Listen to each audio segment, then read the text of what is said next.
시드머니가 10억이다라고 하면은 최근 10년 동안 5년 동안에 국세청에 신고한 소득 자료가 이것밖에 안 됐는데 어떻게 10억이라는 돈을 가지고 시작을 할 수 있었느냐. 나머지는 결국에는 부모님으로부터 증여를 받은 게 아니냐라고 해서 증여세 조사가 들어가는 거고요. 가상자산 투자를 하시는 분들은 그동안 세금을 내면서 투자를 해보신 적이 없기 때문에 이 세금에 대해서 무서운 줄 모르세요. 국세청 입장에서 이 사람이 지금 투자를 해서 얼마 벌었는지는 중요하지 않아요. 오히려 이 사람이 이 투자를 이만큼 벌었는데 이 돈을 가지고 나중에 어떤 걸 구입을 할까. 이 가상자산 투자를 하시는 분들은 지금 당장 투자 금액에 대한 좀 과세관청의 집중도보다 나중에 이걸 내가 어떻게 운용할지에 대한 사후적인 부분에서 자금 출처 조사부터 연결이 돼서 결국에는 증여세 문제까지 연결이 될 수밖에 없다. 안녕하세요. 인터뷰 진행을 맡은 카프카입니다. 오늘은 이성호 세무사님 모시고 전반적인 세금에 대한 이야기 나누어 보도록 하겠습니다. 안녕하세요. 네, 안녕하세요. 네, 간단하게 인사 부탁드립니다. 네, 안녕하세요. 저는 이성호 세무사입니다. 이 상속과 증여에 대해서 좀 더 쉽게 관련 정보를 전달드리기 위해서 제 유튜브 채널도 운영을 하고 관련 책도 쓰고 칼럼도 쓰고 실질적으로 많은 상담을 하고 관련 정보를 도움을 드리고 있습니다. 네, 사실 많은 분들이 관심을 가지고 계시는 부분 중에 하나가 상속세와 증여세 부분인데요. 이게 작년에 개정안이 부결이 됐잖아요. 네, 맞습니다. 네, 그러면 이제 상속세하고 증여세는 어떻게 저희가 파악을 해야 되는 건가요? 일단은 뭐 부동산이든 뭐 재산 종류와 상관이 없이 주식이든 코인이든 간에 어느 정도 내가 일정 수준 이상의 재산을 형성을 한 소위 말하는 자산가라고 한다면 많이들 고민을 하시는 것이 이제 상속세와 증여세에 대한 부분이 현실적으로 더 다가올 수밖에 없습니다. 그래서 지난 12월에 국회에서 결국에는 상속세 개정안이 부결이 됐습니다. 네. 그래서 사실 이제 올해 이제 해가 새로 바뀌었습니다만은 새로운 기조에 따라서 이런 이제 정책이 새롭게 바뀐다고 하더라도 이미 지난 과세 세제 개편안이 부결된 내용에 대해서 다시 그것이 수면 위로 드러나서 이 세법 개정이 다시 논의될 가능성은 개인적으로는 많지 않다고 보여지는데 그렇다면은 지금 현재 상태대로 상속세에 대한 부담 혹은 증여세에 대한 부담은 그대로 가져갈 수밖에 없겠죠. 일단은 사실 지난 연말에 상속세 상담을 많이 하면서 경우에 따라서 많은 분들께서는 이제 부모님께서 해가 바뀌고 2025년도에 또 이제 상속이 개시되었으면 하는 바람을 가지신 분들도 사실 많아요. 네. 왜냐하면 지금 상태에서 내가 상속세 계산을 하게 되면 상속세가 한 6억 정도 세금이 나오는데 소위 말해서 개정안에 따라서 세금을 다시 계산한다고 했을 때는 세금이 한 푼도 없다 보니까 이런 세금 부담 차이 때문에 사실 의도적으로 상속세에 대한 좀 개정안이 적용되고 난 이후에 내가 상속에 대한 좀 신고를 했으면 좋겠다라고 하시는 분들도 사실 많았는데 이 상속세하고 증여세의 가장 큰 특징이 뭐냐면 이 상속세가 증여세는 재산 자체에 대한 가치 증가분하고 같이 연동이 돼서 세금 부담이 발생을 한다는 거예요. 지금 상속세 및 증여세의 세율 체계가 최저 10%부터 최고 50%까지 누진 세율 구조입니다. 네. 그래서 이 누진 세율 구조가 불과 뭐 몇 년 전에 이렇게 개정이 된 게 아니고 사실 지난 24년 동안 한 번도 바뀐 적이 없다 보니까 그동안의 공제율은 그대로고 또 재산 가치, 내가 보유하고 있는 아파트나 뭐 부동산이나 상가 건물이나 토지나 이런 부분에 대한 재산 가치는 계속 증가를 했다 보니까 재산 가치 증가에 따라서 사실 세금을 산정하는 그 과세 기준은 아주 예전에 머물러 있기 때문에 인플레이션을 많이 반영하지 못한다. 그러면서 시간이 지남에 따라서 한 개인이 상속세와 증여세를 부담하기에는 너무나도 큰 그런 시대가 되었다라고 하는 거고 최근에 어떤 상담이 있었냐면은 이 상속세 상담이긴 한데 부모님이 이제 돌아가셨어요. 근데 그 부모님께서 예전에 이제 건설업을 운영하셨던 분이신데 상속 재산이 한 700억 원 정도 되셨던 분입니다. 그래서 이 700억에 대한 상속세를 계산을 해보니 상속세가 못해도 한 280억 정도 상속세가 나오는 거예요.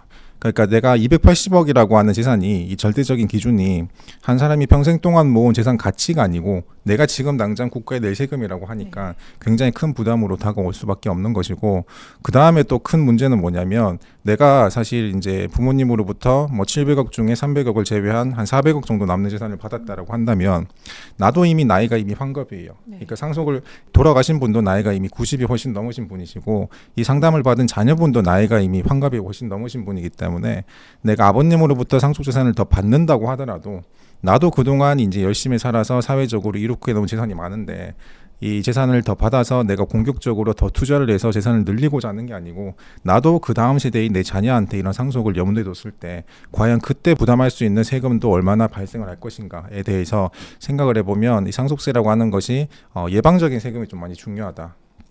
그래서 이 상속세 개정안이 부결된 내용에 대해서는 사실 개인적으로는 좀 많이 안타깝게 생각을 하고 있습니다. 저도 개인적으로 당연히 상속세와 증여세에 대해서는 좀 현실에 맞게끔 좀 개정안이 당연히 되었어야 한다라고 생각을 하는데, 그렇지만 이제 남은 그 현재 상태에서 어떻게 좀 준비를 할 것인가, 예방적인 측면에서 상속세에 대한 준비를 어떻게 가져갈 것인가에 대한 고민은 끊임없이 계속 해야 될 수밖에 없다라고 좀 말씀을 드리고 싶습니다. 사실 지금 좀 현재 우리나라 정치적인 상황이 좀 불확실성이 가득한데 이게 다시 재논의돼서 개정안이 다시 상정될 가능성은 어떻게 보세요? 개인적으로는 이제 그런 필요성 측면에서는 당연히 개정이 좀 돼야 된다라고 보는데, 이미 지난 12월 국회에서 상속세가 부결이 됐기 때문에 단기간 내에 이런 내용이 수면 위로 올라와서 다시 논의가 된다고 하는 것은 이미 좀 시간적인 측면에서 관심도가 좀 많이 떨어졌다고 보고요.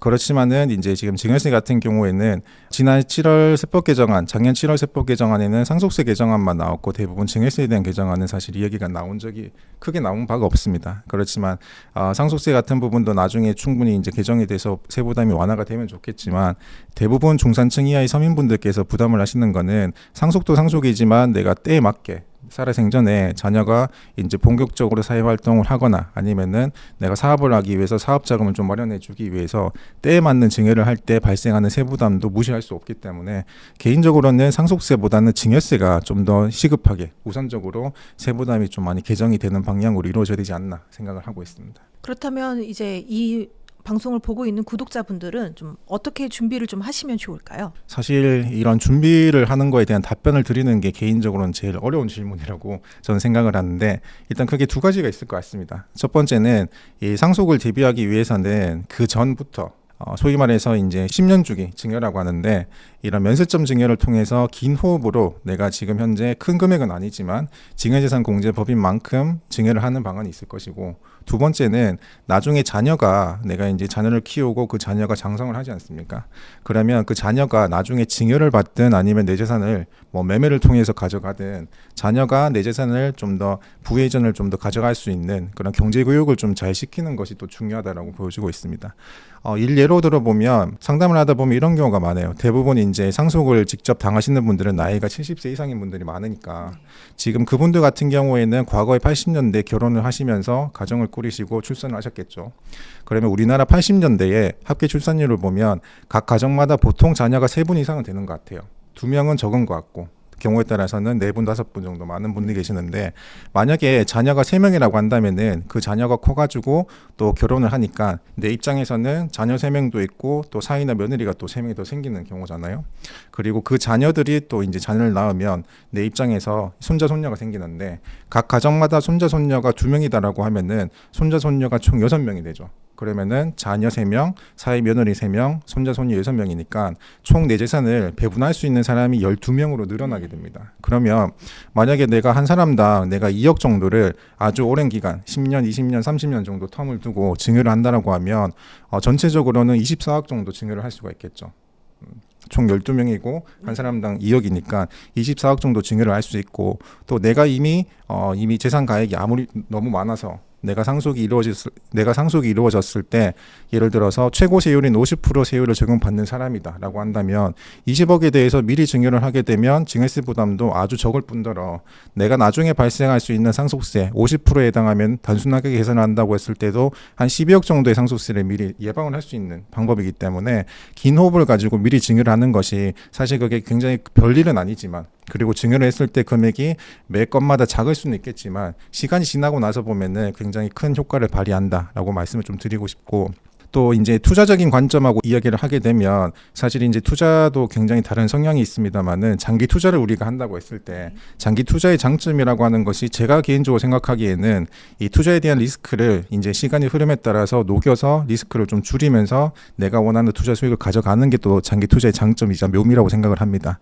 그런 의미에서 봤을 때도 이 상속세를 줄인다고 하는 게, 이 상속세라고 하는 본질을 좀 미리 알면은 세금을 줄이는데 많이 도움이 되실 것 같아요. 그래서 제가 생각하는 상속세의 본질은 뭐냐면 눈에 보이지 않는 세금이 갑자기 사망을 한다 그래서 갑자기 팍 생기는 게 아니고 사실은 그동안에 눈에 보이지 않는 세금이 숨어져 있었던 거예요. 네. 그러면서 이 사람의 재산 가치가 쌓아지고 가치가 증가되고 재산이 많이 늘어나면서 사망이라는 이벤트로 그게 한꺼번에 빵 터진다는 효과가 있기 때문에 상속을 준비하는 사람 입장에서도 갑자기 상속세를 줄이기 위해서 예를 들어서 뭐 상속 직전에 내가 가지고 있는 현금을 갑자기 준다거나 부동산을 증여한다거나 이렇게 하는 것이 세금적인 측면에서도 크게 도움되지 않는다. 오히려 저는 불리한 경우를 더 많이 봤기 때문에 이렇게 사전에 증여를 하면서 긴 호흡으로 상속세를 줄이는 게 현실적이고 그리고 일반 범인들 입장에서 좀 많이 쉽게 활용할 수 있는 그나마 유용한 방법이지 않을까 생각을 하고 있습니다. 그렇다면 혹시 이제 2025년이 되어서 새로 좀 바뀌는 세법들 또 우리가 좀 알고 있어야 되는 그런 세법들이 있다면 뭐가 있을까요? 일단 가장 중요한 변화는 2025년 이제 해가 바뀌었죠. 네. 올해 새롭게 시작이 되는 게 지난 12월 달에 보도자료가 나온 게 뭐냐면 고가주택에 대해서도 감정평가를 시행을 하겠다라고 한 보도자료가 나왔습니다. 사실 이제 감정평가 사업이라고 하는 것이 2019년도에 최초로 이제 도입이 됐어요. 근데 그때는 감정평가를 할 수 있는 대상이 주택은 제외를 하고 실제 거주하고 있는 주택 이런 부분은 제외를 하고 내가 상업용 목적으로 주택 이외 부동산에 대해서 감정평가 사업을 실시를 했었습니다. 근데 이제 과세관청 입장에서 사실 세금을 걷어들이는 가장 손쉬운 방법이 이런 감정평가를 활용하는 거예요. 네. 왜냐하면 감정평가를 하겠다고 내가 법에서 명시를 하게 되면 사후적으로 이 기준시가하고 어느 정도 차이가 나는 재산에 대해서는 나중에라도 추가로 세금을 더 추징을 할 수 있기 때문에 굉장히 피로도도 줄이면서 세금을 아주 유의적으로 확보할 수 있는 가장 좋은 방법입니다. 지금 12월 달에 기재부에서 나온 보도자료 내용을 보면 소위 말해서 고가주택이라고 하면 가장 먼저 떠오르는 게 뭐 서울에 있는 뭐 나인원 한남 네. 뭐 특정 브랜드를 말씀드려서 좀 죄송합니다만은 실제로 보도자료에 나와 있는 거니까 또 뭐 타워팰리스 같은 아파트 이런 아파트에 대해서 실제로 이제 보도자료에 왜 감정평가를 해야 되는지에 대한 근거로 이제 제시가 된 바가 있습니다. 그래서 지금 타워팰리스 같은 경우에는 보도자료에서 대략 67평짜리 아파트를 기준으로 세금 계산을 산정을 했는데 67평에 대해서 지금 시가, 소위 말해서 감정가 기준으로 산정을 하게 되면 그게 한 70억 정도 될 것이다. 그렇게 했을 때는 상속세가 대략 한 26억 정도 나오는 반면에 이게 평가기간이라고 해서 상속 같은 경우에는 상속 전후 6개월 이내 이런 시가가 있어야지 시가를 우선으로 내가 찾아서 쓸 수가 있는데 이런 고가 아파트들 같은 경우에는 시가는 70억이지만 평가기간 내에 이런 가액이 없다 보니까 그렇죠. 왜냐하면 한번 움직이기 위해서는 거래가 너무 또 크고 무거운 아파트다 보니까 이런 가액이 없어서 부득이하게 그거보다 훨씬 낮은 이 공시가액 예를 들어서 뭐 한 37억 정도 되는 걸로 나왔더라고요. 그러면은 내가 실질적으로 70억에 대한 상속세는 26억인 반면에 내가 34억에 대한 상속세는 대략 한 11억밖에 되지 않으니까 이 16억에 대해서는 국가 입장에서는 세금을 덜 거둘 수밖에 없는 상황이지 않습니까? 그래서 예외적으로 이런 고가 주택이나 소위 말해서 고가 단독주택에 대해서는 거래가액이 평가기간 내에 없다고 하더라도 일정 기준을 초과하게 되면 나중에 사후적으로 기준 시가가 아니고 감정가액으로 세금을 추가로 더 납부할 수 있도록 법제화하겠다라고 하는 내용이었고 그렇다면 그 기준이 얼마냐 그게 사실 중요한 거지 않습니까? 사실 이제 2019년도에 감정평가 사업이 맨 처음에 들어오고 나서 과세관청하고 납세자하고 다툼이 굉장히 많았어요. 왜냐하면 그 당시에는 이 정도 금액을 초과하게 되면 우리가 감정평가를 하겠습니다라고 명확한 기준을 제시를 못했습니다. 의도적으로 제시를 안 한 것도 있어요. 왜냐하면 그걸 악용할 수가 있다고 네. 판단했기 때문에. 그래서 이번에 2023년도에 이제 국세청 사무처리 규정에 따라서 새롭게 이제 규정에 들어온 게 감정가액하고 기준시가와 차이가 10억이 넘어가거나 아니면 그 비율이 10%가 넘어가게 되면 우리가 감정평가를 할 수 있습니다라고 사무처리 규정을 새롭게 만든 바가 있어요. 그리고 이번에 이제 주택에 대해서 올해부터 주택에 대해서 감정평가를 할 수 있는 게 그 과세 기준보다 좀 더 촘촘하게 그래서 차이가 5억이 넘어가게 되면 사후적으로 감정평가를 할 수 있게끔 내역이 나왔기 때문에 우리가 소위 말해서 뭐 기준시가하고 매년 나오는 공시가격하고 차이가 5억이 넘는 게 그렇게 큰 기준이 아닙니다. 그래서 우리가 소위 말하는 그 고가주택이라고 하는 게 서울에 있는 혹은 환경변에 있는 그런 아주 고급 빌라에 있는 아파트들뿐만 아니고 지방의 학군지에 있는 뭐 원룸이나 아니면은 다가구 주택이라고 하더라도 사실상 내가 가지고 있는 원룸이 공시가액은 낮음에도 불구하고 실제로 감정평가를 매기면 꽤 높은 경우가 많기 때문에 거의 대부분 이제 주택에 있어서도 이런 고가주택이라고 표현을 했습니다만 누구나 감정평가 대상이 될 수도 있다. 따라서 그럼으로 인해 가지고 세부담이 더 많이 발생할 수도 있다는 점이 아마 2025년에 가장 크게 바뀔 수 있는 재산을 가지고 있는 분들의 유의를 좀 해야 되는 부분이라고 정리를 하시면 좋겠습니다. 네, 그걸 하면 세속분은 확실히 더 되겠네요. 그렇죠. 왜냐하면 이렇게 하게 된 병역에도 2023년도 세수 결손이 이미 56조가 나왔기 때문에 네. 좀 더 효과적으로 좀 더 세수를 좀 더 걷어들이기 위해서는 안정적으로 주택에 대해서 특히나 이제 고가 주택에 대해서는 그 차액에 대한 이 기준을 가장 적게 가져가면서 간접 평가를 할 수 있도록 많이 평가를 할 수 있도록 적용을 하면 좋은 부분이기 때문에 법이 법제화가 되었다라고 정리하시면 좋겠습니다. 네. 그리고 또 최근에 관심을 가지고 계시는 부분이 이제 한국 주식 같은 경우에는 이제 세금이 없는 반면에 해외 주식 같은 경우에는 세금이 있잖아요. 네. 특히나 최근에 이제 트럼프 대통령이 당선되면서 미국 주식에 관심을 가지신 분들이 굉장히 많으신데 또 이런 해외 주식에 투자하시는 분들이 절세 방안을 또 많이 찾으시거든요. 네. 추천해 주실 수 있는 방법이 좀 있을까요? 사실 절세 방안에 대해서는 이미 이번에 올해 2025년부터 당초에는 작년 연말까지 통했던 것이 이제 해외 주식을 투자를 해서 내가 어느 정도 투자 수익이 났다라고 하면은 배우자에게 증여를 함으로써 다시 증여를 하게 됐을 때 1월과세 규정이 없었다 보니까 많이들 주식 투자에 대해서 발생하는 손실을 내가 단시간에 증여를 하고 바로 처분을 하게 됐을 때 내가 증여한 금액과 처분하는 금액이 같기 때문에 네. 또 배우자 간에는 증여재산 공제가 요구까지라고 하는 꽤 비교적 넉넉한 증여 범위가 있기 때문에 많이들 활용하셨을 것 같은데 올해부터는 이제 주식에 대해서도 이 1년 동안에 2월과세가 적용이 되기 때문에 사실 이제 부동산은 1월과세 규정이 10년입니다. 그에 반해서 주식은 1년이기 때문에 뭐 1년 뒤에 내가 증여를 한다고 하더라도 1월과세 적용을 받더라도 내가 1년만 기다리고 다시 이제 처분을 하게 되면 내가 최초에 투자했을 때 금액보다는 더 작은 금액으로 투자 수익에 대한 세금을 부담할 수 있지 않을까라고 하는데 그거는 아마 주식을 안 해보신 분들이 그렇게 생각을 하시는 것 같고 왜냐하면 주식이라고 하는 것이 내가 투자가 계속 잘 되면 모르겠습니다만은 중간에 이제 물리거나 그렇게 하면 중간에 처분하는 게 사실 심리상 쉽지가 않습니다. 그래서 주식에 대한 1월과세가 1년이 새로 생겼습니다만은 그 부분에 대해서는 좀 더 유념을 하셔가지고 투자 수익에 대해서 내가 좀 절세를 할 수 있는 방안이 어떤 게 있을까 좀 생각을 좀 해보시는 게 좋으실 것 같습니다. 최근에 이제 비트코인 투자하시는 분들이 굉장히 많으신데 이제 코인 관련된 과세가 2년 유예가 됐잖아요. 그런데 또 비트코인을 투자해서 그 수익으로 또 부동산을 매입하거나 했을 경우에 그 세금 폭탄을 맞을 수도 있다라는 이야기가 있던데 이게 어떤 경우에 이런 상황이 발생할 수 있는 거죠? 일단은 비트코인 같은 경우에는 일단 가상자산에 대해서는 과세 유예가 이번에 통과가 됐었죠. 네. 사실 가상자산에 대한 과세 유예 말씀을 좀 드리기 전에 금투세에 대한 논의가 한창 있었습니다. 네. 그러다가 금투세에 대해서도 작년 11월 초에 여당하고 야당이 합의가 된 바가 있어서 금투세도 일단은 폐지가 된 걸로 결과가 이루어졌고 가상자산 같은 경우에는 사실 지난 2022년 말부터 계속해서 이미 두 차례 과세 유예가 됐기 때문에 원래는 2025년 올해부터 새롭게 과세가 되었어요. 하나 작년 7월 달에 세법 개정안이 나오면서 다시 2년이 더 유예가 돼서 2027년부터 과세가 되는 걸로 많이 나왔었죠. 거기에 대해서는 사실 야당에 대해서는 반대를 할 이유가 좀 많이 생겼습니다. 왜냐하면 이미 금투세에 대해서도 야당이 한 번 더 접어줬기 때문에 가상자산에 대해서도 더 이상 유예하는 것은 납득할 수도 없었을 것이고 또 금투세 같은 경우에는 세수확보 측면에서도 소위 말해서 우리나라 코스피가 이제 박스권이기 때문에 시쳇말로 이제 오를 때 같이 안 오르고 떨어질 때는 같이 떨어진다고 하는 특징이 있으니까 이 5천만 원을 초과하는 금투세에 대해서 세금을 거두는 것보다 250만 원의 면세점을 초과하는 가상자산 투자 금액에 대해서 세금을 거두는 게 또 세수 확보 측면에서도 훨씬 더 현실적이라고 판단을 했기 때문에 반대를 많이 했었는데 12월 초에 이제 또 극적으로 여야가 합의가 되어서 이제 가상자산에 대해서는 다시 2년 유예가 돼가지고 2027년부터 과세가 되는 걸로 지금 현재 진행 중인데 사실 이제 투자자 입장에서는 사실 이렇게 생각하시는 분들이 많으실 거예요. 제가 강의를 가다 보면 부동산 투자를 하시는 곳과 이런 뭐 가상자산 투자를 하시는 곳에서 가장 큰 차이점이 뭐냐면 세금에 대한 인식이 아주 명확하게 다르다는 겁니다. 네. 왜냐하면 가상자산 투자를 하시는 분들은 그동안 세금을 내면서 투자를 해보신 적이 없기 때문에 그렇죠. 이 세금에 대해서 무서운 줄 모르세요. 그래서 2년 유예가 됐네? 그러면은 2년 뒤에 과세가 되니까 내가 2년 시간을 벌었구나. 그러면 남은 2년 기간 동안 투자 엄청 열심히 해서 내가 털고 나와야지라고 하는데 말씀드리지만은 또 이제 사람 심리라고 하는 게 내가 원래 이만큼 벌 사람으로 생각을 했다가 좀 떨어지면은 이걸 이제 내가 용인을 못 하는 거죠. 그러니까 계속해서 이제 투자를 할 수밖에 없는 이런 환경이 좀 조정이 되는데 사실 세금이라고 하는 것이 가상자산 투자 같은 경우에는 이렇게 정리를 하시면 좋을 것 같아요.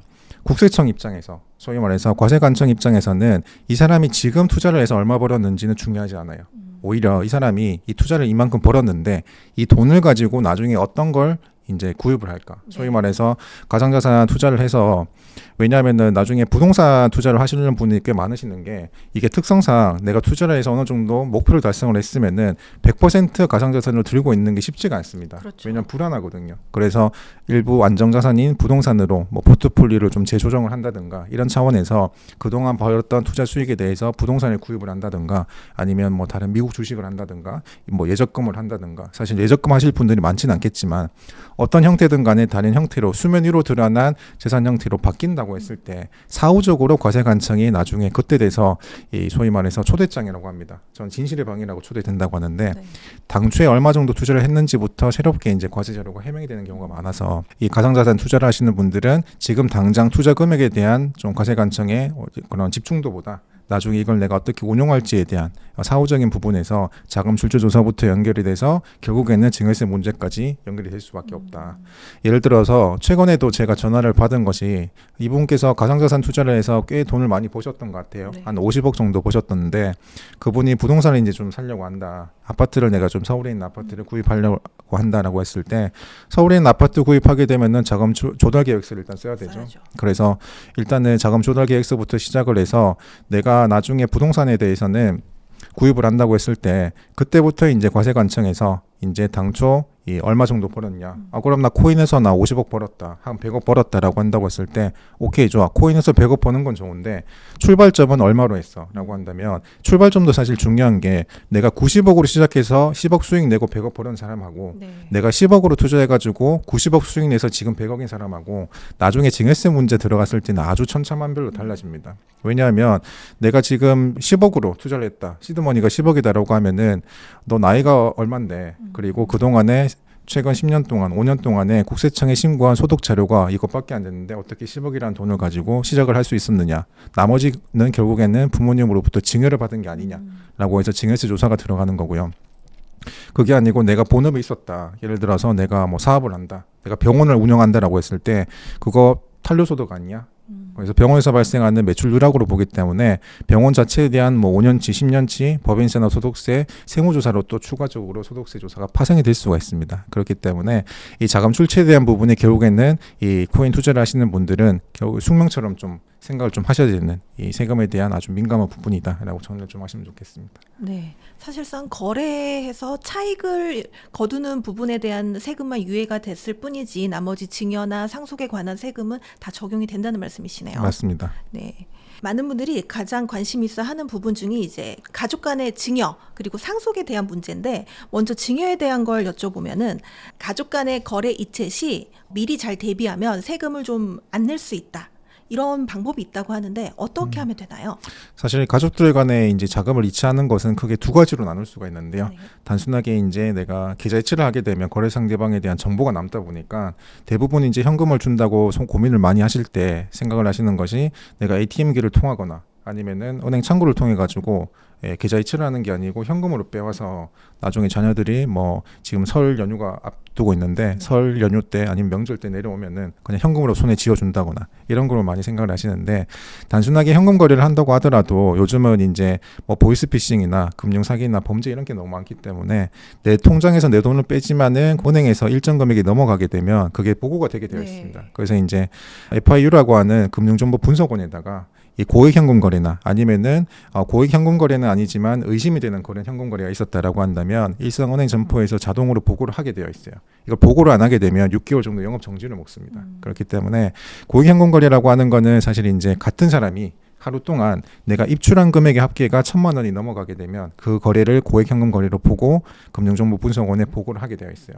그렇지만 내가 1,000만 원보다 의도적으로 내가 미달하게 뭐 한 950만 원, 뭐 90만 원 이렇게 거의 준수한 1,000만 원과 비슷하지만 의심 거래, 거액 현금 거래로 내가 분류되지 않기 위해서 의도적으로 내가 현금 거래를 있다고 하더라도 그것이 이 통장을 가지고 있는 통장 주인이 과거에도 이런 현금 거래가 많았다라고 한다면은 의심될 만한 거래는 아니겠죠. 그렇지만 내가 순수하게 증여를 목적으로 특정 시점부터 일정 기간까지 내가 현금을 인출한 내역이 과거보다 많았다. 눈에 띄게 많은 거래가 있었다라고 한다면 그 거래 자체가 또 이제 의심 거래로 보고가 되기 때문에 이러한 금융정보분석원의 보고가 된 거래 자체가 나중에 이 증여를 하고 난 다음에 대부분 이제 밝혀지는 것이 증여 당시에는 밝혀지지 않는 경우가 많습니다만 증여하고 10년 이내에 이 증여자가 사망을 하게 되면 어차피 상속세 세무조사로서 과거 10년치를 역산해서 통장 내역을 다 확인을 하기 때문에 금융거래 내역 정보를 통해서 국세청도 자료를 이관받아서 세무조사에 확인을 또 하게 됩니다. 그래서 단순 현금거래라고 하더라도 이런 의도적으로 현금거래에 대해서는 나중에 결국에는 이 상속세 세무조사로 또 추정이 될 수 있다는 점 좀 유의를 하시면 좋을 것 같고, 또 가족 간에 많이 또 질문을 하시는 것이 이 학자금과 생활비에 대한 부분. 이게 네. 이제 법에서도 비과세라고 알고 있는데 막상 내가 돈을 주려고 하니까 이게 또 이제 고민이 들 수밖에 없죠. 왜냐하면 생활비나 학자금 같은 경우에는 각 가정마다 내가 지출하는 수준이 굉장히 또 다르기 때문에 어떤 집은 이만큼 주면은 생활비라고 생각이 들 것 같긴 한데 우리 집은 좀 많이 쓴다. 근데 이 돈을 과연 줘도 될 것인가 말씀을 드리는데, 저는 주려고 하시는 이 금액에 대해서 절대적인 금액은 사실 크게 중요하지 않다고 말씀드립니다. 그게 뭐 300만 원이 됐건 한 달에 뭐 500만 원이 됐건 800만 원이 됐건 간에 중요한 거는 이 세 가지만 좀 주의를 하시면 된다고 말씀 항상 드려요. 첫 번째는 뭐냐면 내가 생활비나 학자금으로 준 금액이 받아가는 사람으로 하여금 과연 그 목적대로 다 쓴다고 하면은 저는 세금적인 문제는 자유롭다고 봅니다. 그래서 그 금액의 크기와 상관없이 내가 부모님으로부터 학자금이나 생활비를 받았는데 100% 쓰면은 당연히 비과세가 되기 때문에 사실 문제는 없으실 거고, 그리고 두 번째는 뭐냐면 생활비나 학자금을 내가 주는 사람이 있잖아요. 주는 사람이 과연 그걸 받아가는 사람으로 하여금 내가 부양 의무가 있는 사람한테 주는 것인가도 또 문제가 될 수도 있어요. 가장 대표적으로 제가 항상 예시를 드는 게 손자 손녀가 외국에서 유학 생활을 하고 있고 할아버지 할머니가 또 재산이 있으시다 보니까 국내에서 손자 손녀에 대한 매달 이 유학 자금 그리고 외국에서 사용할 생활비를 계속 지원해 주시는 거예요. 그런데 세법에서는 할아버지 할머니는 정상적으로 그 부모가 살아 있음에도 불구하고 생활비나 학자금을 주는 사람으로는 인정하고 있지는 않습니다. 네. 소위 말해서 부양 의무가 없다고 보는 거죠. 그래서 아주 예외적으로 뭐 부모님이 먼저 돌아가셔서 아니면 생활비가 학자금을 할아버지 할머니한테 받을 수밖에 없는 상황이다라고 한다거나, 아니면은 뭐 부모님이 살아 계시긴 하지만 그분이 아주 뭐 거래 자체가 이제 신용이 불량자셔가지고 생활을 정상적으로 유지할 수 없는 상황이다라고 한다면, 이런 예외적인 사유를 제외하고는 부모님이 정상적으로 살아 있으시고 또 사회활동을 하고 계시는 분이라면 부양 의무가 없는 사람한테 주는 금액은 사실상 그 금액의 크기와 상관없이 나중에 증여세로 과세가 된 또 그런 선례가 있습니다. 그래서 부양 의무가 있는지도 좀 중요를 할 것이고, 세 번째는 뭐냐면 이 생활비나 학자금은 내가 필요할 때마다 주는 게 원칙이라는 거예요. 그래서 지금 2025년 해가 바뀌었는데 올해 1월 1일부터 12월 31일까지 1년치 쓸 생활비나 학자금을 내가 준다라고 했을 때 과연 그걸 다 사용할 수 있을지는 지나가 봐야지 하는 부분인 거고, 과세관청에서도 알 수가 없기 때문에 그때 필요할 때마다 주는 금액에 대해서만 비과세 대상인 생활비나 학자금으로 인정이 되는 것이지, 한꺼번에 큰 목돈을 주는 것은 그건 단순 증여나 다름이 없다라고 해석한 사례가 있기 때문에 이런 생활비에 대해서는 방금 말씀드린 세 가지만 좀 주의를 하시면 세금적인 부분에서 자유롭게 생활비나 학자금을 가족들 간에 자유롭게 지급할 수 있을 것 같습니다. 이런 생활비는 꼭 현금으로만 줄 수 있는 건가요? 카드로는 줄 수 없는 건가요? 카드로는 줄 수도 있죠. 사실 뭐 현금이라는 부분에 대해서 제가 대부분 질문을 많이 하시는 것이 현금을 내가 주려고 하시는 목적성이 많기 때문에 현금이라고 표현을 했을 뿐이지 카드를 주셔도 상관은 없습니다만, 내가 이미 자녀가 충분하게 생활비를 벌 수 있는 그런 자력이 있음에도 불구하고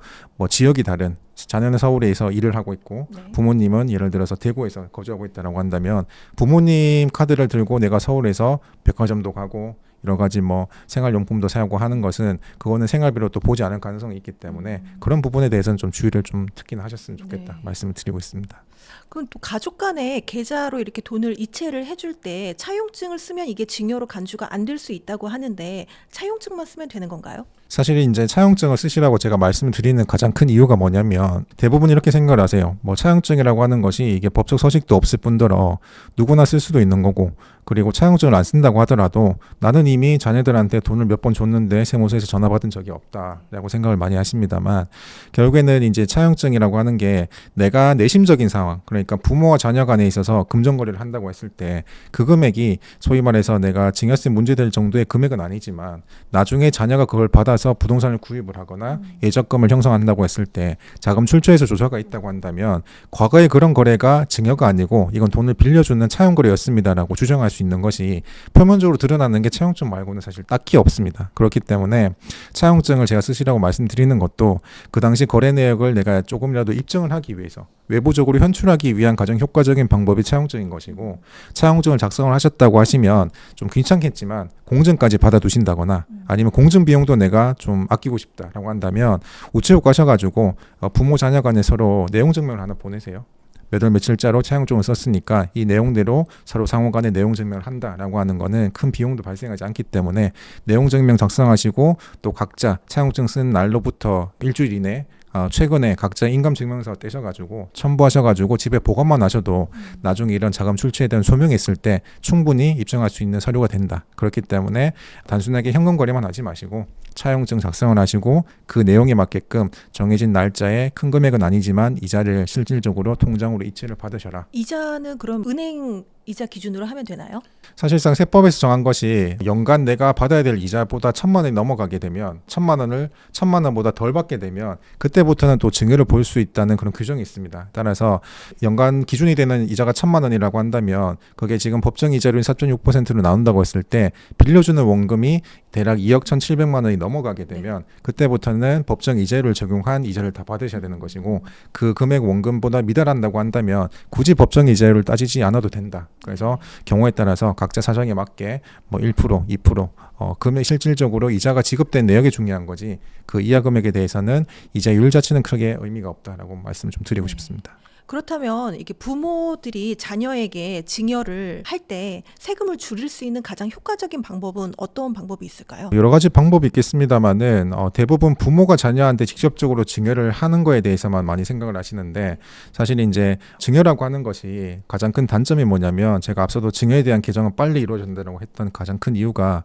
증여는 같은 사람으로부터 10년 이내에 증여를 받게 되면 각각 증여를 받았을 때마다 별도로 계산하는 것이 아니고 앞서 증여받은 금액을 합산해 가지고 누진해서 계산을 하게 됩니다. 그래서 한두 번 정도는 뭐 부모님으로부터 증여를 받는 게 좋을지는 모르겠습니다만 3번, 4번, 5번까지 증여를 하게 되면 오히려 세금 부담이 커지는 속도가 더 빨리 커지기 때문에 세금 부담도 더 커지고, 또 이제 증여재산 공제라고 하는 것이 10년 동안 한 번만 또 적용을 받는 거다 보니까 매번 증여를 할 때마다 뭐 성인 자녀는 5천만 원, 미성년 자녀는 2천만 원 증여를 하는 게 아니기 때문에 증여재산 공제 범위에 있어서도 10년이란 텀을 또 벗어날 수가 없어요. 그래서 내가 자녀한테 증여를 해줘야 되겠다라고 한다면 오히려 나보다 좀 더 재산적인 여유가 많으신 할아버지 할머니가 손자 손녀에게 증여를 하는 것도 생각보다 좋은 방법입니다. 왜냐하면 세대를 건너뛴 이제 증여나 상속 같은 경우에는 우리 세법에서 할증이 있어요. 그래서 일반적으로 산정되는 금액보다 30% 할증이 되거나 아니면 증여를 받아가는 손자 손녀가 뭐 미성년 자녀이면서 증여를 해주는 금액이 20억이 넘어가게 되면 40%까지 할증이 사실 되긴 하는데,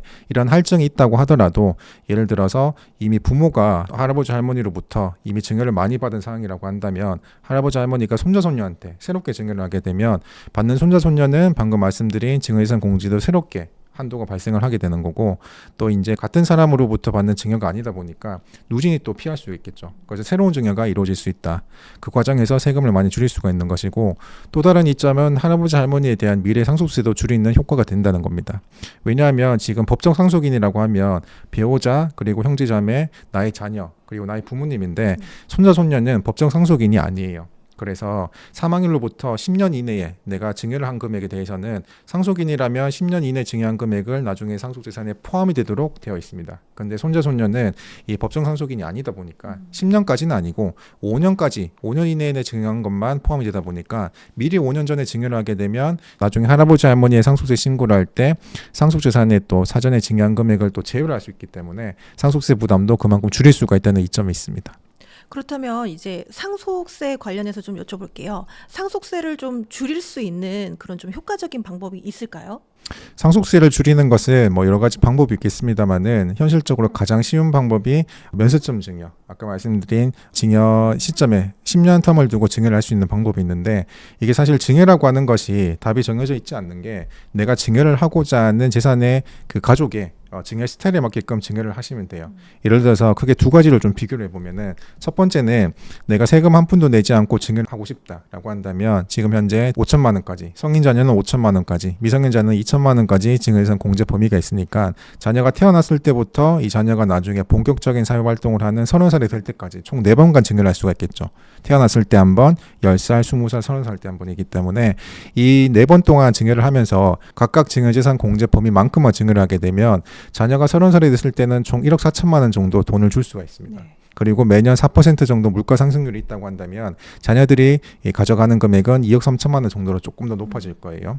반면에 내가 이렇게 이 긴 호흡 동안에 줄 수 있는 금액이 너무 적다. 내가 원하지 않는다라고 한다면 내가 세금을 조금 내더라도 좀 더 많은 금액을 증여를 할 수가 있어요. 그래서 지금 현재 증여세 세율이 10%부터 50%까지 누진 세율이다 보니까 내가 가장 낮은 세율인 10% 구간에 대해서는 매 10년마다 한 번씩 증여를 할 때 내가 세금을 부담을 하더라도 좀 더 많은 금액을 줌으로써 자녀들이 이걸 가지고 내가 투자를 함으로써 더 큰 기대 수익을 가져갈 수 있다고 한다면 오히려 그런 방법을 선택하는 경우가 좋을 수가 있어요. 따라서 지금 증여재산 공제 범위를 초과하는 이 1억까지는 10%까지가 최저세율을 적용받을 수가 있으니까 매년 이제 증여세를 1,000만 원 정도 납부를 한다고 하더라도 이 자녀가 30살이 될 때까지는 내가 이미 납부한 증여세를 빼더라도 한 5억 정도는 자녀가 손에 쥘 수 있습니다. 네. 그러면 마찬가지로 매년 물가 상승률 4%를 가정을 하게 되면 그보다 더 큰 금액에 대해서 자녀가 향유할 수 있는 것이고 또 앞서 말씀드린 코인에 대해서 내가 투자를 할 수 있고 내가 코인에 대한 확신이 있는 그런 부모다, 성향이다라고 한다면 당연히 매년 물가 상승률이 4%보다는 더 큰 금액으로 내가 기대 수익률을 생각을 할 거기 때문에 내가 이미 증여세 신고는 투명하게 했고 그 재원도 이미 마련된 상황이기 때문에 그 앞으로 이후에 발생하는 매 증여 시점 이후의 기대 수익률은 오롯이 자녀가 가져갈 수 있는 부분이기 때문에 그런 수익을 안정적으로 향유할 수 있다는 점에서 상속세도 줄이면서 이 증여를 한 이후에 가치 상승분을 고려를 한다고 한다면 긴 호흡으로 내가 증여를 얼마나 할 것인가에 대한 고민은 반드시 좀 필수라고 보시면 되겠습니다. 부동산 관련 세금이 2025년에 이제 달라지는 부분이 좀 있을까요? 일단은 이번에 최근에 2025년 경제정책 방향에서도 새롭게 나왔지 않습니까? 그래서 부동산이라고 하는 거는 항상 취득했을 때부터 보유 단계, 나중에 처분했을 때 이 세 가지 단계에 대한 각각 세금을 또 고려하지 않을 수가 없기 때문에 일단 취득 단계 같은 경우에는 대부분 지방에 있는 주택에 대한 그 세제 혜택이 많이 반영이 됐다고 보시면 되겠습니다. 지금 주택을 취득할 때는 취득세 중과가 살아있죠. 그래서 내가 조정 대상 지역에 있는 주택을 취득을 한다라고 하면은 기존에 내가 가지고 있는 주택 포함해서 2주택자면은 취득세율이 중과가 됩니다. 그리고 조정 대상 지역이 아니라고 하더라도 내가 기존에 가지고 있는 주택하고 새로 구입하는 주택 합산했을 때 3주택 이상이면은 또 일반적인 취득세율, 그러니까 1.1% 내지 3.3% 일반적인 취득세율 말고 8%, 12% 중과가 또 되기도 하는데요. 이런 취득세율을 적용을 할 때 중과에서 제외되는 것이 이제 기준 시가, 공시가액이 1억 미만인 아주 이 저가 주택에 대해서는 중과가 제외를 하고 있습니다. 현재도 제외를 하고 있고 지방에 소지하고 있는 주택 안에서 이 기준 범위를 2억까지 좀 완화를 했습니다. 따라서 지방에 있는 주택 중에 공시가액이 2억까지는 그래도 주택을 취득을 했을 때 중과 대상에서 제외를 한다라고 하는 것이 새롭게 이번에 경제정책 방향에 담겼고 또 보유하고 있는 단계에서는 종부세를 또 이야기를 안 할 수가 없죠. 네. 종부세 같은 경우에는 과세 기준일이 매년 6월 1일 날 현재 내가 가지고 있는 전국의 주택 수를 가지고 내가 1주택자냐 아니면은 1주택 이외의 자이냐에 따라서 기본공제도 9억이 아니고 12억을 적용받을 수가 있습니다. 그렇지만 이제 예외적으로 과세 기준을 현재 2주택자이긴 하지만 예외적으로 지방에 소지하고 있는 저가주택 같은 경우에는 내가 1세대 1주택 특례를 적용받기 때문에 이 기본공제도 12억이 넘는 12억까지 기본공제를 적용받을 수 있도록 하고 있는데 이 내용도 지방에 있는 주택에 대해서는 지금 현재 3억까지를 저가 기준으로 보고 있지만 4억까지 좀 더 요건을 완화해가지고 좀 더 1세대 1주택 특례를 적용받을 수 있는 지방에 있는 주택을 많이 적용받을 수 있도록 요건을 완화하는 방향으로 이 경제정책 방향에 담겼습니다. 그리고 마지막으로 양도를 할 때는 지금 다주택자 중과에 대한 부분이 또 1년이 연장이 됐습니다. 그래서 조정지역에서 내가 2주택자 이상이면은 이 다주택자에 대한 중과 규정을 그동안 적용을 받았었는데 이번 정부 들어와서는 계속해서 유예가 되고 있기 때문에 내년 2026년 5월 9일까지는 또다시 한시적으로 유예가 적용되고 있다. 그리고 지방에 소재하고 있는 지방 수도권 외지역에 있는 지방에 있는 그 중공의 미분양 주택 구입을 하거나 아니면 지금 현재 전국에 89개 정도 지정이 된 인구 감소 지역이 있습니다.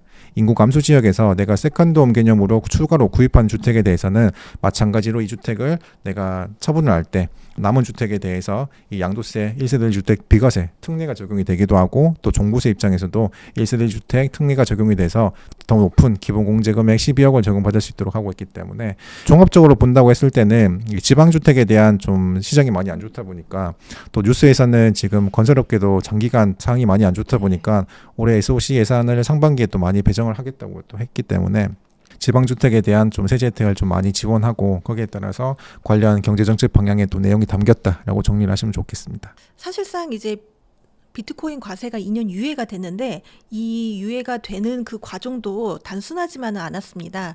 유예한다고 했다가 또 야당에서 반대해서 또 진행한다고 했다가 다시 또 유예로 최종 결정이 되기는 했는데 이렇게 반복적으로 말이 바뀌었던 의견이 갈렸던 이유를 어떻게 보시나요? 사실 그 이유에 대해서는 아직까지 과상자산에 대해서 계속 이제 과세를 하겠다고 유예를 했습니다만은 실질적으로 현실적으로 과연 이제 과세 형평성이나 이제 과세 부담 원칙에 따라서 세법에 따라서 과세를 할 수 있는 요건이 마련되었느냐, 환경이 과연 조성이 되었느냐에 따라서 많이 그 비트코인에 대한 또 가상자산에 대한 과세 유예에 대한 큰 원인이 되지 않았나 생각을 좀 하고 있는데요.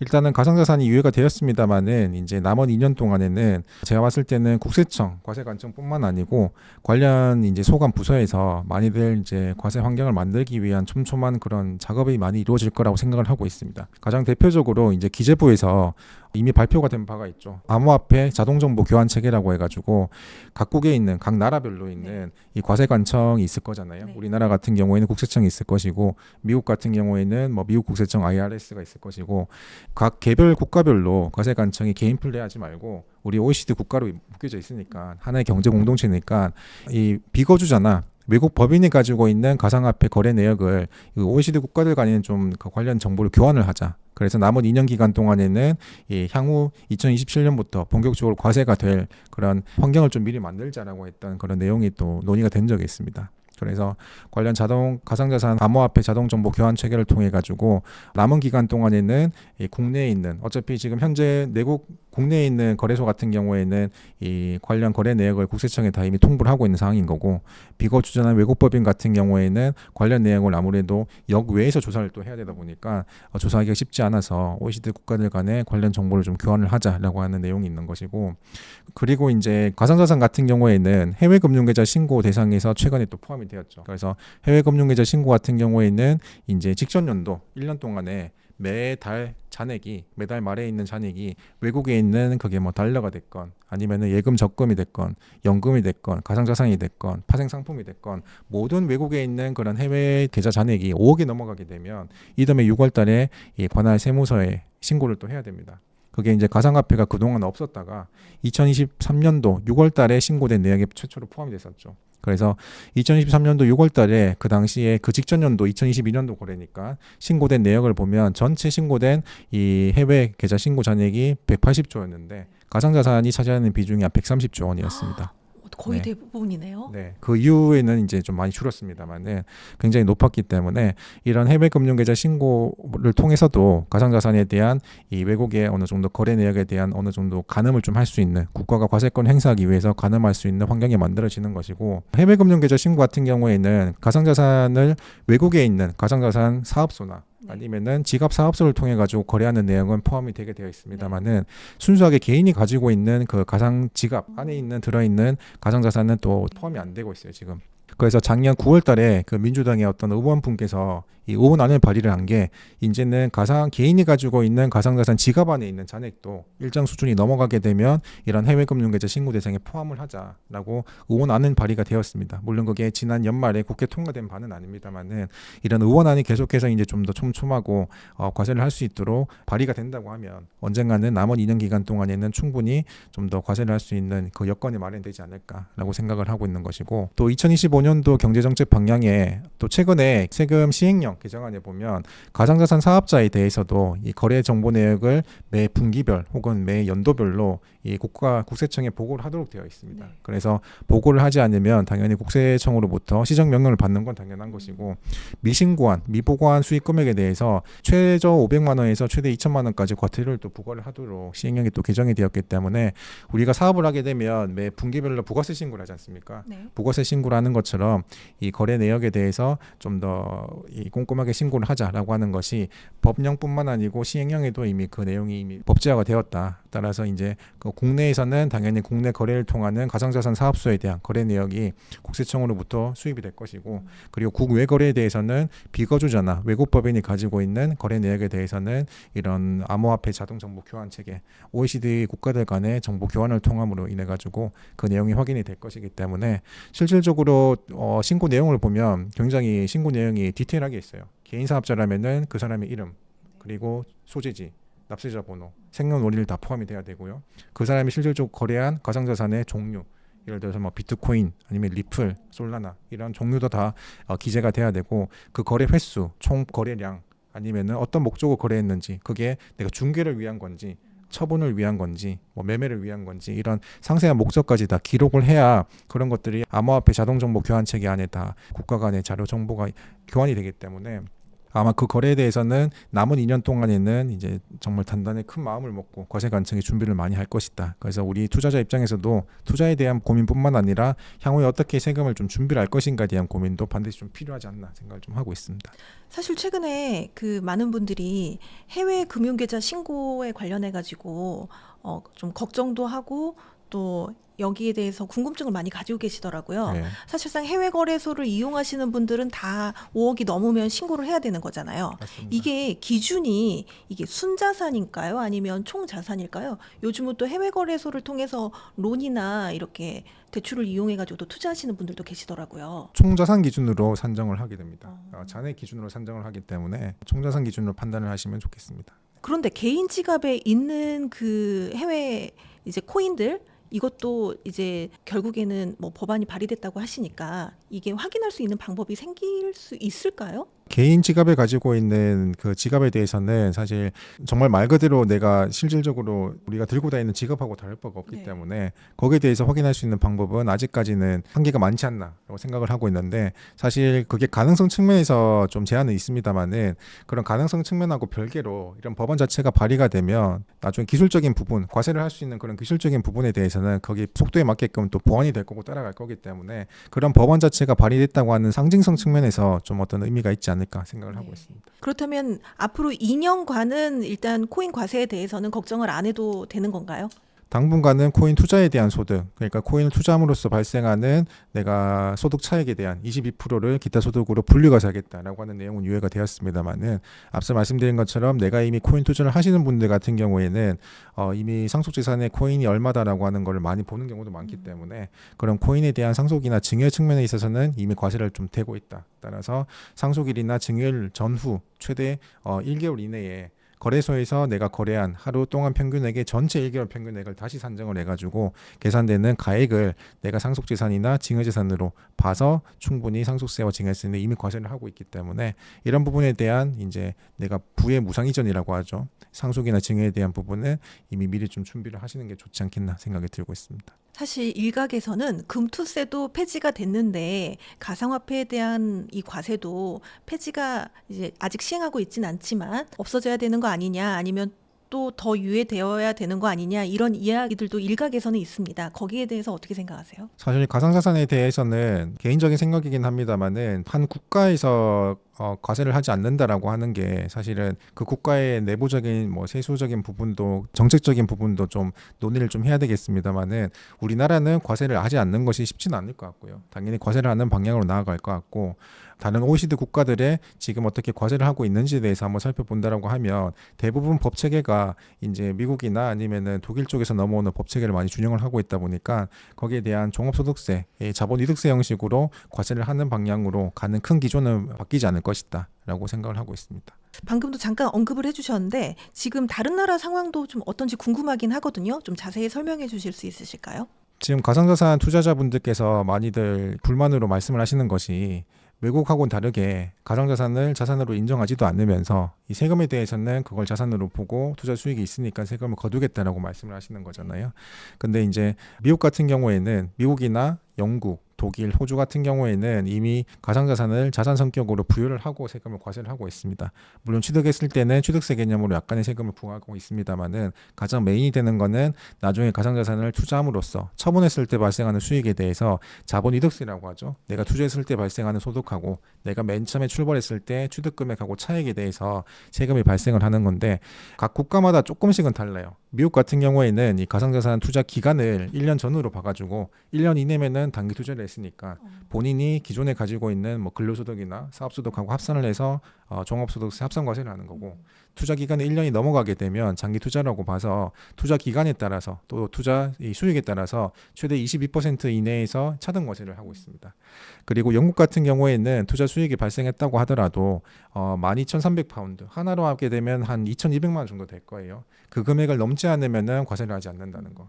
그리고 일본 같은 경우에도 역시나 이제 자본이득세로 과세를 하는데 일본 같은 경우에는 지금 가상자산을 완전하게 미국처럼 자산 형태로 인정을 하고 있지는 않습니다만은 그래도 경제적 가치가 있는 교환 수단으로는 또 그 성격을 부여를 하고 있어요. 그래서 마찬가지로 이 투자 수익에 대해서는 본인이 가지고 있는 다른 소득하고 합산을 해가지고 종합 과세를 하고 있는 것이고 예외적으로 싱가포르 같은 경우에는 투자 수익에 대해서 세금이 없습니다.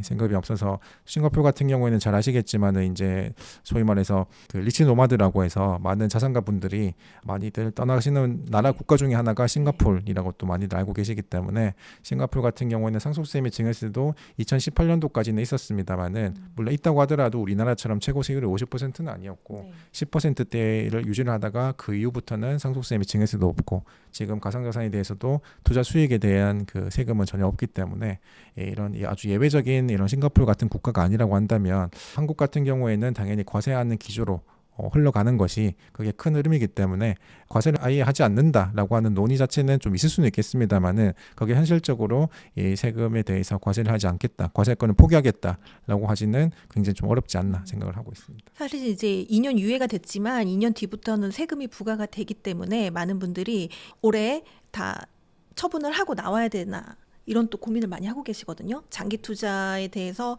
좀 많이 고민을 하고 계시는데 우리가 2년 뒤에 세금이 부과될 거를 생각해서 어떠한 좀 전략을 가지고 좀 접근하면 좋을까요? 일단은 거래 내역에 대해서 내가 투자를 하시면서 내가 맨 처음에 출발을 했을 때 내가 어떤 자금으로 출발을 했는지 생각을 한번 해보시는 게 좋으실 것 같아요.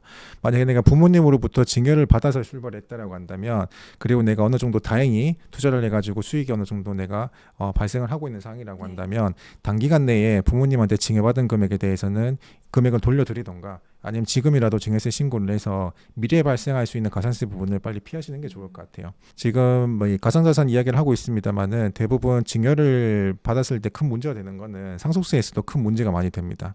증여세 같은 경우에는 우리가 부동산을 증여받는다라고 하면 부동산은 소유자 명의자가 바뀌기 때문에 소유자가 바뀌게 되면 등기소 가서 이 등기 내역이 정정이 되니까 수면 위로 이 소유자가 바뀐 걸 알 수가 있습니다. 거기에 따라서 세금도 내는 것이고 그렇지만 현금 같은 경우에는 이게 꼬리표가 없다 보니까 돈 주인이 바뀐다고 해서 그걸 어디서 등록을 하거나 등기를 하는 그런 절차가 없다 보니까 현금은 내가 증여를 받아서 그걸 사용을 하면 그만인 것이고 나중에 그게 문제가 됐을 때는 그 당시에 증여세뿐만 아니고 이 신고 무성시 가산세라고 하죠. 소위 말해서 증여일에 속한 달의 말일로부터 3개월 이내 신고를 안 하게 되면 무신고 가산세가 20%도 붙습니다. 그리고 매년 8%가량 납부를 안 했으면은 실제로 납부할 때까지 납부지역 가산세가 또 붙어갑니다. 그래서 내가 예를 들어서 2억 7천만 원 정도 부모님으로부터 코인 투자를 하기 위해서 돈을 빌렸는데 사실 뭐 말이 빌렸다는 거지 증여를 받은 셈이 되겠죠. 그러면은 2억 7천만 원에 대한 증여세를 산정을 하게 되면 증여세가 한 3,400만 원 정도 되고 그게 5년 지나서 봤을 때는 대략 가산세까지 포함하면 5천만 원 정도 세금을 더 내야 돼요. 그래서 미리 출발점을 한번 되짚어 봤을 때 내가 증여를 받은 금액이라고 한다면 시간이 더 지나기 전에 부모님에 대한 증여 관계는 어느 정도 매듭을 짓는 것이 나중에 이제 자금 출처에 대한 부분을 소명이 왔을 때 그 투자 자금에 대한 출처까지 내가 핵심적인 부분까지 손해 보지 않게끔 세금을 미리 방어할 수 있는 그런 출발점이라고 보시면 좋겠습니다. 사실 또 부모님들 입장에서 자녀에게 뭐 성년 자녀든 미성년 자녀든 이렇게 비트코인을 좀 증여해주고 싶어 하시는 분들이 최근에 많이 늘어난 것 같아요. 네. 주의할 점이나 추천해 주실 수 있는 방법이 좀 있을까요? 일단은 비트코인 자체를 준다기보다는 결국에는 이제 자녀에 대한 경제적인 문제도 같이 내가 좀 더 자녀를 교육함에 있어가지고 그런 소양을 좀 기르겠다라고 하는 측면에서 이 돈을 증여하시는 거기 때문에 그 목적이라고 보신다고 하시면 아까 제가 말씀드린 10년 동안의 이 증여 거기에서 그래서 내가 증여를 하고자 하는 것이 면세점 증여를 할 것인가 아니면 내가 좀 더 많은 금액을 현금으로 주면서 이 현금을 증여받은 이후에 이 코인 증가분 시세 차익 증가분에 대한 가액은 자녀가 오롯이 향유할 수 있도록 만들어 줄 것인가에 대한 부분을 긴 안목으로 보신다고 하시면 저는 그 금액이 그거는 증여하고자 하는 객체가 현금이 됐든 아니면은 그게 비트코인이 됐든 상관이 없이 좀 더 많은 기대 수익률을 가져가면서 증여를 할 수 있는 효과적인 방법이지 않을까 생각을 하고 있습니다. 사실 최근에 보니까 뭐 에어드랍으로 코인을 획득하거나 또 뭐 디파이를 통해서 코인을 이렇게 버시는 분들이 있는데 이런 분들 같은 경우는 사실 취득가액을 확인하기가 어렵잖아요. 맞습니다. 이제 세제가 개편이 돼가지고 이제 과세를 하게 되면은 취득가액을 확인할 수 없는 이런 경우는 어떻게 세금을 매길 수 있나요? 취득가액이 아마 선정이 되지 않기 때문에 대부분 취득가액은 산정은 되지 않았지만 내가 에어드랍을 통해 가지고 그동안에 비트코인을 내가 하나를 받기 위해서 들어가는 기본적인 실비 정도의 필요경비는 아마 분명 존재를 하셨을 겁니다. 아마 그 필요경비가 취득가액이 될 것인데 다만 이제 그 취득가액이 너무 낮다 보니까 나중에 이제 과세 이후 시점이 지나고 난 다음에 본격적으로 투자 금액에 대해서 과세를 하더라도 이 양도 차익이 많이 발생을 하게 되겠죠. 그래서 세부담이 많이 발생할 것으로 생각이 듭니다. 네. 혹시 이렇게 코인을 지금 투자를 하고 계시나요? 개인적으로 투자를 조금씩 하고 있습니다. 네.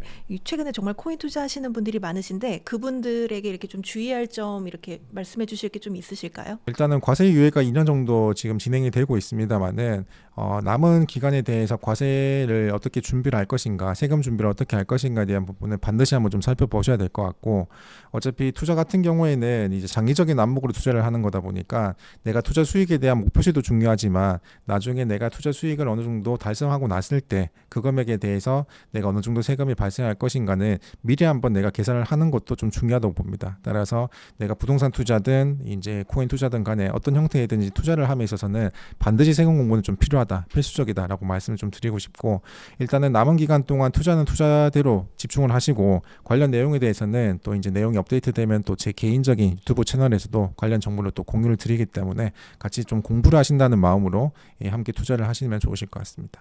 사실 이 자산을 지키는 완벽한 절세 비밀이라고 해서 이렇게 책도 이렇게 쓰셨는데 이 책은 어떤 내용인가요? 이 책은 주로 이제 상속과 증여에 대한 책인데요. 이 상속과 증여에 대한 기초적인 내용부터 어떻게 하면은 상속과 증여에 대해서 좀 세금을 줄일 수 있는 내용이 있을까에 대한 현실적으로 상담을 하면서 많이 질문을 받는 내용에 대한 해답이 담겨 있습니다. 그리고 이제 상속과 증여에 대해서 대부분 많이 준비를 실패하시는 이유에 대해서도 대부분 인문학적으로 통계자를 좀 많이 활용을 해가지고 제가 책을 썼기 때문에 관련 책을 한번 목차라도 한번 보신다고 하시면 분명히 그 중에 대부분은 내가 고민하시는 내용에 대한 해답이 아마 있을 걸로 생각이 듭니다. 네. 오늘 정말 소중한 시간 내주셔서 너무 감사드립니다. 네. 마지막으로 성공의 진심인 구독자분들께 한 말씀 부탁드립니다. 네. 상속과 증여에 대해서 혹은 이제 오늘 말씀드린 비트코인 투자에 대해서는 결의는 다르지만 결국에는 지향하는 방향은 내가 가지고 있는 재산을 가지고 더 큰 재산을 좀 향유하겠다. 더 큰 투자 수익을 만들겠다라고 하는 거기 때문에 더 큰 투자 수익에 대해서 그 과정에서 발생하는 세금적인 부분도 함께 대비를 좀 하시면 좋으실 것 같고 나중에 시간이 더 지나서는 그런 재산을 나중에 자기 자녀한테 물려줄 때 부이전을 하는 과정에서 발생하는 세금에 대해서도 함께 좀 관심을 가지고 좀 공부를 하신다는 마음으로 관련 정보에 대해서 많이 좀 고민을 하시고 지식을 좀 많이 습득을 하셨으면 좋겠습니다. 네, 오늘 정말 유익한 이야기 너무 감사드립니다. 네. 감사합니다.